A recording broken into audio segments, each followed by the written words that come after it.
Good morning students.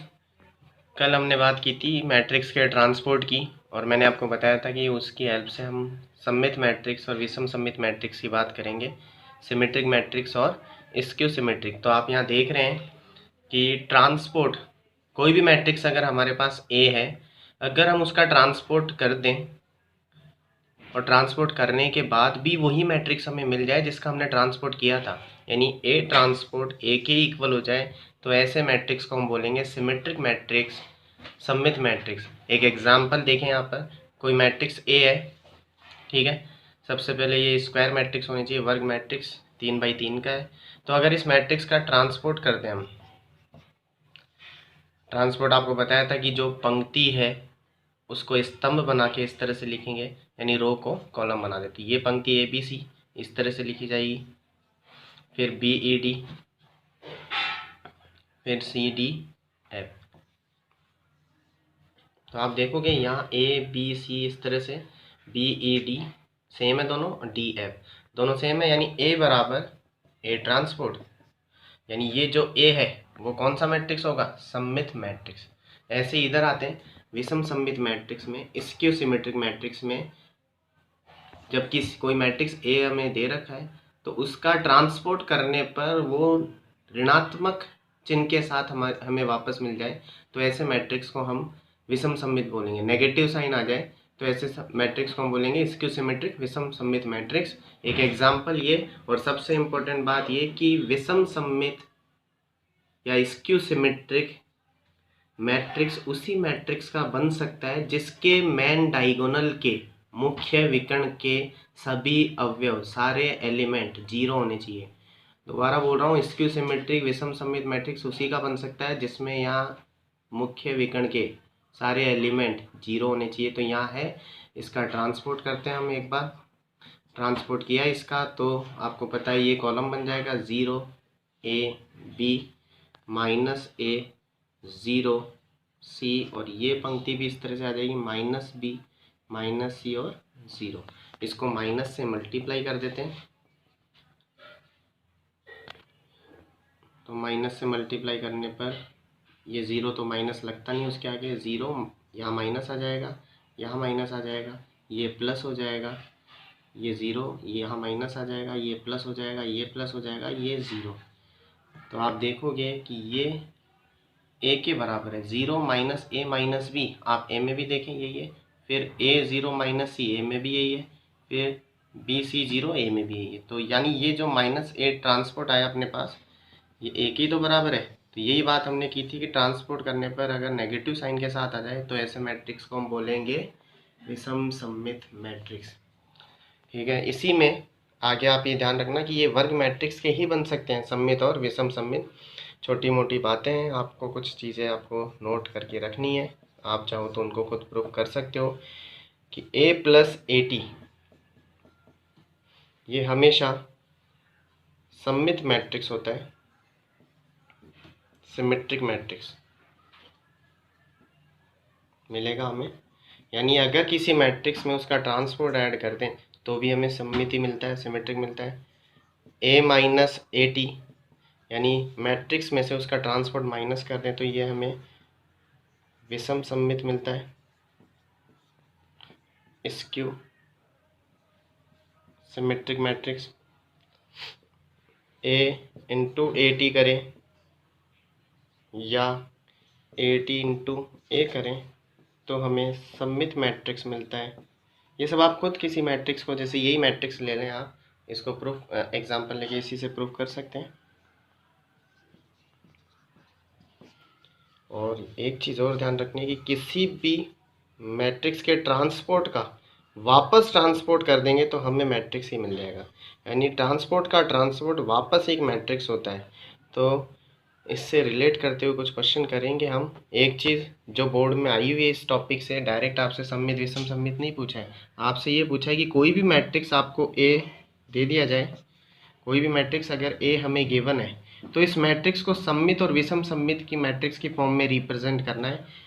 तो इसका formula है half of A plus A T plus half of A minus A T की help से हम एक मैट्रिक्स ए को सममित और विषम सममित मैट्रिक्स में रिप्रेजेंट कर सकते हैं। इंपॉर्टेंट फॉर्मूला है, कोई भी मैट्रिक्स ए हमें दे रखा है, अगर ए को सममित यानी सिमेट्रिक और स्क्यू सिमेट्रिक, सममित और विषम सममित के योग के रूप में, सम के फॉर्म में रिप्रेजेंट करना हो तो उसका ये फॉर्मूला है। हमने अभी बात की थी कि ए प्लस ए टी सममित होता है और ए माइनस ए टी विषम सममित होता है, स्क्यू सिमेट्रिक। तो यहाँ हाफ क्यों लगाया, क्योंकि ये हाफ इंटू ए, ये हाफ इंटू ए, तो आधा ए और आधा ए मिलकर पूरा ए हो जाएगा, और ये हाफ ए टी और ये plus minus minus half A T, तो प्लस हाफ ए टी से minus half A T cancel होगा, तो हाफ ए प्लस हाफ ए मिलकर पूरा ए हो गया। तो मैट्रिक्स ए स्क्यू सिमेट्रिक और सिमेट्रिक, सममित और विषम सममित की फॉर्म में रिप्रेजेंट हो जाएगा अपने पास। यहाँ से क्वेश्चन आया हुआ है जो हम करेंगे थोड़ी देर में। एक क्वेश्चन करते हैं 3.2 का, क्वेश्चन नंबर 14। अच्छा क्वेश्चन है। आपको एक मैट्रिक्स दे रखा है, फिर इधर ए लिखा हुआ है और इक्वल साइन लगकर एक और मैट्रिक्स है, आपको ए फाइंड करना है, ए ज्ञात करना है। तो ध्यान देना, ए कैपिटल है, तो हमने स्टार्टिंग में बात की थी कि कैपिटल लेटर से हम मैट्रिक्स को डिनोट करते हैं, यानी यहाँ ये जो कैपिटल ए है ये कोई एलिमेंट नहीं है, कोई अवयव नहीं है, ये मैट्रिक्स है। तो हमने ये बात की थी कि किसी भी मैट्रिक्स को अगर हमें फाइंड करना हो, ज्ञात करना हो, तो उससे पहले ये पता करें कि उसका ऑर्डर आखिर है क्या, क्योंकि बिना ऑर्डर के हम मैट्रिक्स नहीं निकाल सकते। तो ए का हम ऑर्डर पता करेंगे। तो उससे पहले मैं आपको एक बार वापस थोड़ा सा रिवाइज करवाता हूँ, क्योंकि ये दोनों मल्टीप्लाई हो रहे हैं, ये मैट्रिक्स इससे मल्टीप्लाई हो रहा है, और मल्टीप्लाई होने पर हमें 3/3 का मैट्रिक्स मिल रहा है। 3 इसमें पंक्तियां हैं और 3 इसमें कॉलम है, 3 रोज 3 कॉलम, यानी इसका ऑर्डर है 3/3 का।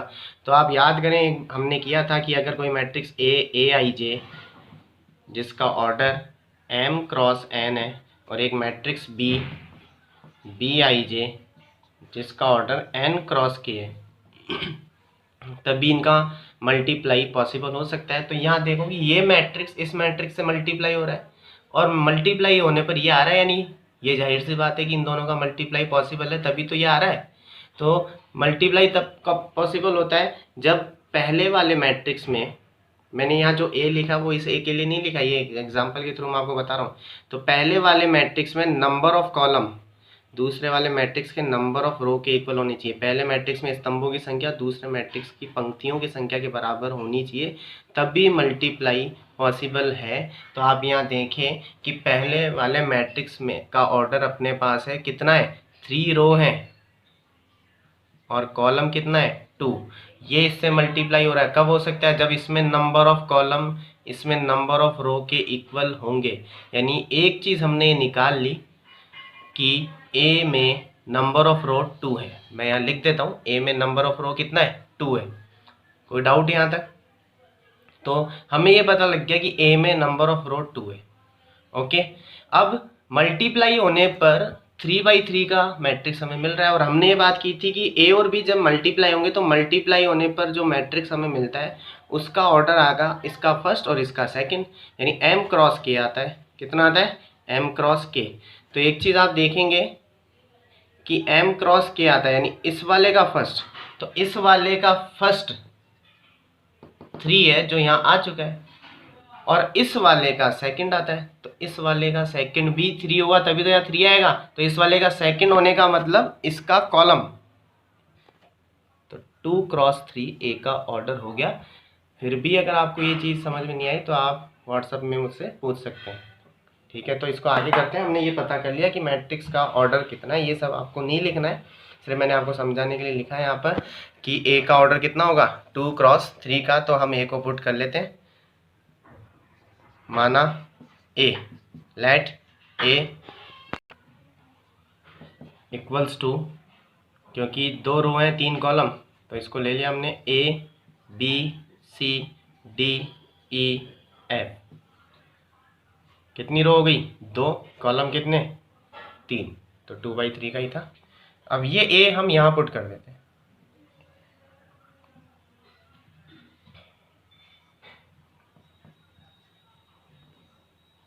ये एज इट इज आ गया। ए की जगह ये पुट करेंगे, A D B C E F, और इक्वल में ये चल रहा है वो लिख देंगे। 1 माइनस 12 13 माइनस 4 माइनस 10 20 3 6 माइनस 9। इसको इससे मल्टीप्लाई करेंगे। हमने सिर्फ यहाँ ए पुट किया है जो हमने यहाँ लिखा था। मल्टीप्लाई करना बहुत बार बता दिया है कि रो को कॉलम से करते हैं। इसका फर्स्ट इंटू इसका फर्स्ट ए आएगा, इसका सेकंड इसके सेकंड से, तो 0 का डी से हुआ तो 0 इंटू डी यहाँ 0 आ जाएगा। फिर इस रो को इस कॉलम से करेंगे तो फर्स्ट का बी से हुआ बी, 0 का ई से होगा तो फिर 0 आ गया। फिर इस रो का इस कॉलम से तो 1 का सी से हुआ सी आ गया, 0 का एफ से होगा 0। इस रो का तीनों कॉलम से हो गया। अब इस रो का करेंगे, इस रो का इस कॉलम से होगा तो 2 का ए से होगा 2a, -1 का डी से होगा -d। फिर इस रो का इस कॉलम से 2 का बी से हुआ 2b, -1 का ई से हुआ -e। फिर इस रो का इस कॉलम से होगा तो 2 का सी से होगा 2c, -1 का एफ से होगा तो -1f यानी f। फिर इस रो का करेंगे इस कॉलम से तो -3 का ए से होगा -3a, 4 का डी से होगा 4d प्लस का। फिर इस रो का इस कॉलम से तो -3b, सेकंड का सेकंड से 4e। फिर इस रो का इस कॉलम से -3c प्लस 4f और इक्वल में ये लिखे जाएगा 1 माइनस 12 13 माइनस 4 माइनस 10 20 3 6 माइनस 9। दोनों मैट्रिक्स के बीच में इक्वल साइन है, मैट्रिक्स का ऑर्डर भी सेम है। हमने बात की थी कि जब दो मैट्रिक्स इक्वल होंगे तो उनके कॉरस्पॉन्डिंग एलिमेंट्स भी इक्वल होंगे, जब दो मैट्रिक्स समान होंगे तो उनके संगत अवयव भी समान होंगे। यानी ये एलिमेंट वो आप लिख देना यहाँ पर। तो ये फर्स्ट इसके इक्वल होगा, तो ये तो a प्लस 0 ए ही होगा, तो a बराबर 1 आ गया, a की वैल्यू आ गई। सेम b प्लस 0 -4 के इक्वल, तो b प्लस 0 b की वैल्यू -4 आ गई। c प्लस 0 c हो जाएगा, उसकी वैल्यू 3 आ गई। अब इसको कंपेयर करेंगे 2a minus d equals to -12। इसमें a की वैल्यू पुट करेंगे, a 1 है तो यहाँ a की जगह 1 आ गया, -d -12। ये 2 1 ज़ा 2 तो यहाँ -d रहेगा, उधर -12 है, प्लस का 2 इधर आकर -2 -d -14, माइनस से माइनस कैंसिल, d आ गया 14। फिर 2b माइनस e -10 के इक्वल, तो 2b minus e equals to -10। यहाँ b की वैल्यू पुट करेंगे, b है -4 -e -10 चल रहा है, यहाँ -e रह गया इक्वल में -10। 2 4 ज़ा 8, 8 के आगे माइनस, तो माइनस का 8 इधर आकर RHS में आकर प्लस का 8 हो गया। ये -2 माइनस से minus cancel. Same 2c minus f 6 के equal, 2c minus f equals to 6। इसमें c की वैल्यू हम 3 पुट करेंगे, c की जगह 3, c हमारे पास 3 है वो यहाँ हमने पुट कर दिया, माइनस f 6, 2 3 ज़ा 6 प्लस का 6 इधर आकर -6 माइनस f इक्वल्स टू 0। तो f इक्वल्स टू 0, माइनस नहीं लगाना है, 0 के आगे negative sign positive sign show नहीं करते हम। 0 एक डिविज़र होता है नेगेटिव और पॉजिटिव के बीच का। तो ये f की वैल्यू 0, यही नहीं छोड़ना है आपको, ये a b c d e f यहाँ a में पुट करने हैं, क्योंकि आपको मैट्रिक्स फाइंड करना है, ना कि a b c d e f की वैल्यू। अगर वैल्यूज ही पूछता तो यहाँ छोड़ देते, लेकिन हमें मैट्रिक्स पूछा है, a पूछा है, तो a का फाइनल आंसर यहाँ लिखेंगे हम, a equals to a b c d e f, ये ले रखा है हमने स्टार्टिंग में। तो यहाँ पर a की वैल्यू पुट करेंगे अपन, a की जगह 1 है, b की जगह -4 वो यहाँ रख दिया हमने, c की वैल्यू आप देख रहे हैं 3 है,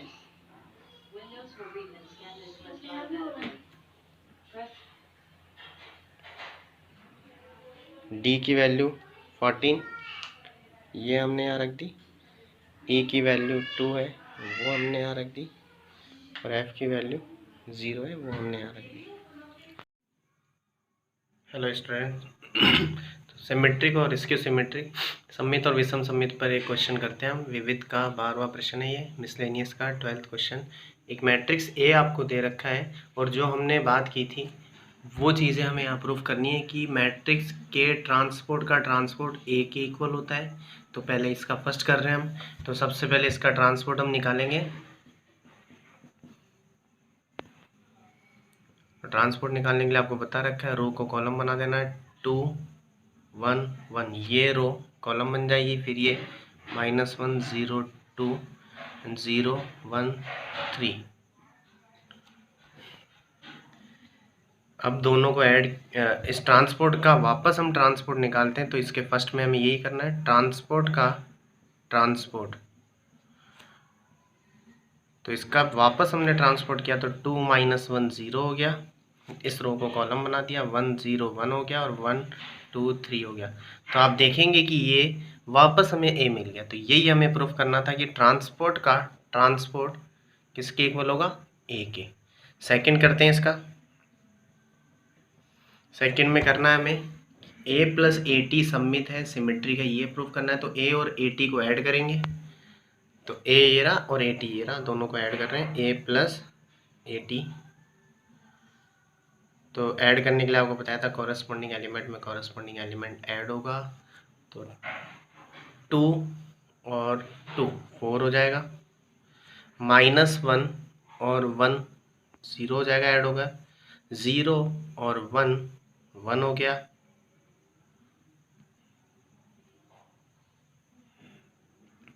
अगेन इसका 1 इसका -1 ऐड होकर 0 हो गया, इसका 0 और 0 ऐड होकर 0 हो गया, इसका 1 और 2 ऐड होकर 3 हो गया, इसका 1 और 0 ऐड होकर 1 हो गया, इसका 2 और 1 ऐड होकर 3 हो गया, इसका 3 और 3 ऐड होकर 6 हो गया।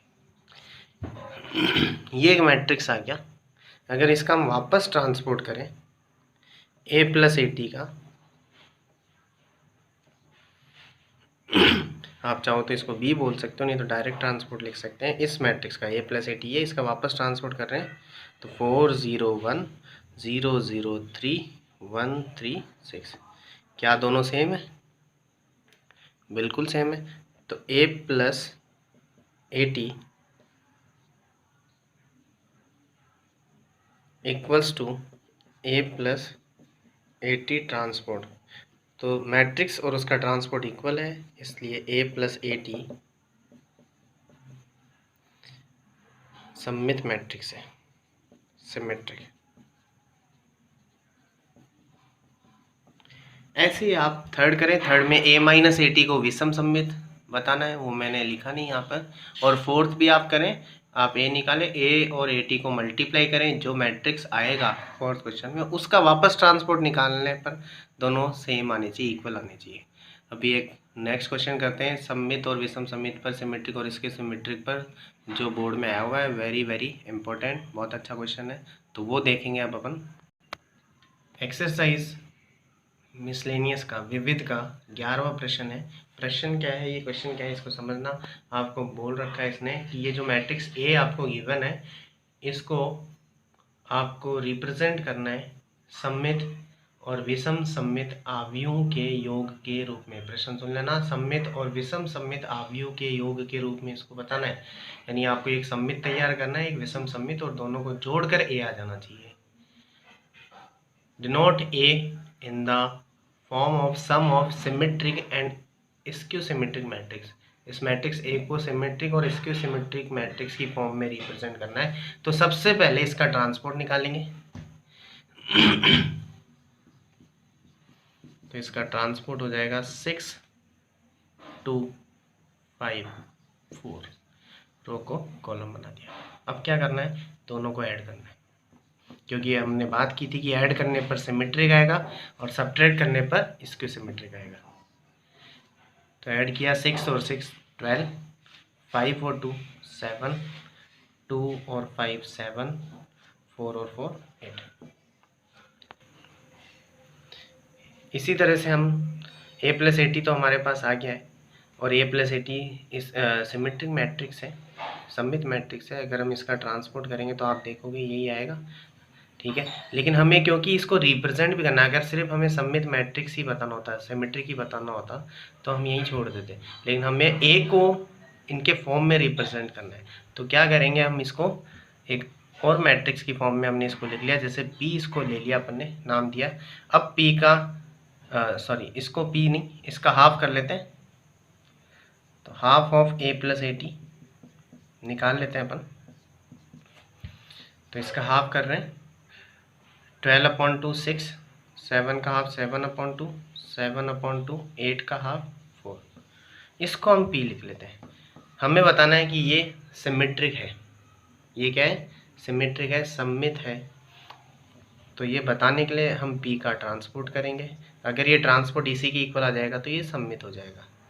तो 6 7/2 7/2 और 4, इस रो को कॉलम बना दिया, इस रो को भी कॉलम बना दिया, दोनों सेम है, यानी P equals to P transport.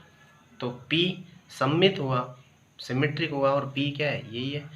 So P equals to half A plus A T, P equals to half A plus A T सममित मैट्रिक्स है।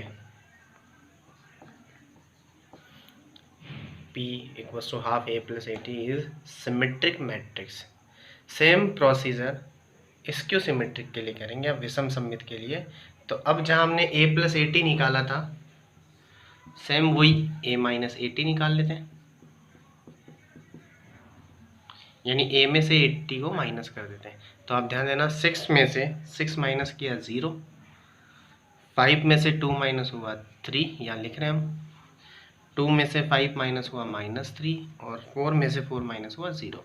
ये a माइनस ए टी आ गया। आपको डेफिनेशन याद हो, हमने बात की थी a plus A T symmetric होता है, सममित होता है, और a माइनस ए टी विषम सममित होता है, इसकी सिमेट्रिक होता है। मैंने वहाँ कंडीशन बताई थी कि कोई भी मैट्रिक्स विषम सममित होने के लिए उसके विकर्ण के अवयव 0 होने ही चाहिए। तो ये विषम सममित तो हो गया, लेकिन बात वही कि हमें मैट्रिक्स A को सममित विषम सममित के योग के रूप में बताना है, इसलिए इसका भी आधा करेंगे अपन।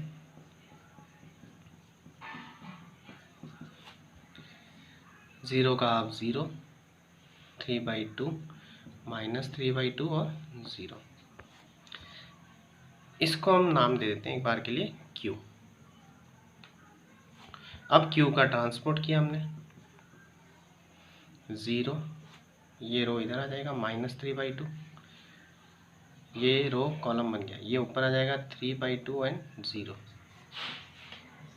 और इसको माइनस से मल्टीप्लाई करते हैं क्योंकि विषम सममित में माइनस आता है, इसके सिमेट्रिक में माइनस आता है। ये 0 माइनस माइनस प्लस, ये माइनस का हो गया और ये 0। आप देखोगे ये और ये इक्वल है, यानी -QT इक्वल्स टू Q हो गया, और ये पॉसिबल होता है स्क्यू सिमेट्रिक के लिए, इसलिए Q equals to half of A minus A T विषम सममित है।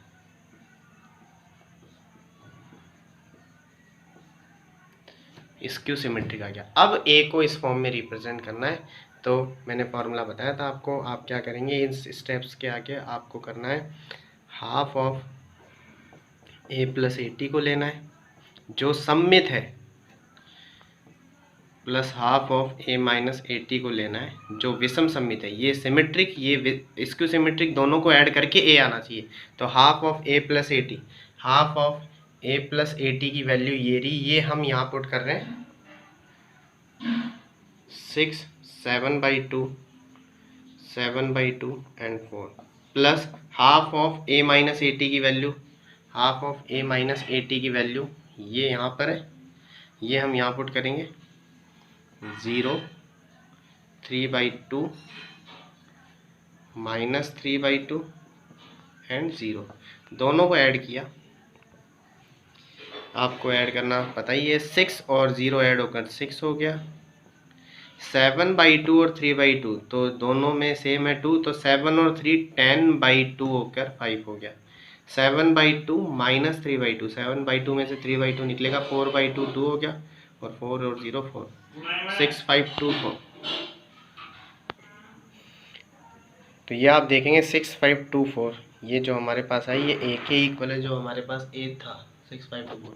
तो यही हमारा क्वेश्चन है कि सिमेट्रिक मैट्रिक्स को एक मैट्रिक्स को सममित और विषम सममित मैट्रिक्स के योग के रूप में किस तरह से हम डिनोट करते हैं as a sum of symmetric and skew symmetric matrix. तो ये हमारे सारे टॉपिक्स थर्ड चैप्टर के हो चुके हैं। यहाँ हमने डेफिनेशन पढ़ी थी मैट्रिक्स किस तरह से हम ज्ञात करते हैं ऑर्डर दिया हो तो, साथ के साथ हमने सिमेट्रिक स्क्यू सिमेट्रिक पढ़ा, डेफिनेशन पढ़ी, सममित विषम सममित पढ़ा, मैट्रिक्स का गुणा करना बहुत बहुत इम्पोर्टेंट है, उनको जोड़ना घटाना किस तरह से हम करते हैं वो सारी चीज़ें आप ध्यान में रखें। ये थर्ड चैप्टर मेरी साइड से कंप्लीट हो चुका है, इसका एक भी क्वेश्चन आपको नहीं छोड़ना है। और अगर अब आप क्वेश्चन नहीं पूछते हैं, मैंने मेरी साइड से अच्छे क्वेश्चन करवा दिए हैं, आप भी अपनी साइड से सारे क्वेश्चन कंप्लीट करें। जो भी नहीं आए वो ग्रुप में पूछें। आप लोग क्वेश्चन नहीं पूछ रहे हैं, क्वेश्चन करते रहिए, थर्ड चैप्टर कंप्लीट करो। आगे हम नेक्स्ट क्लास में स्टार्ट करेंगे। मेरी साइड से थर्ड कंप्लीट हो चुका है। Thank you.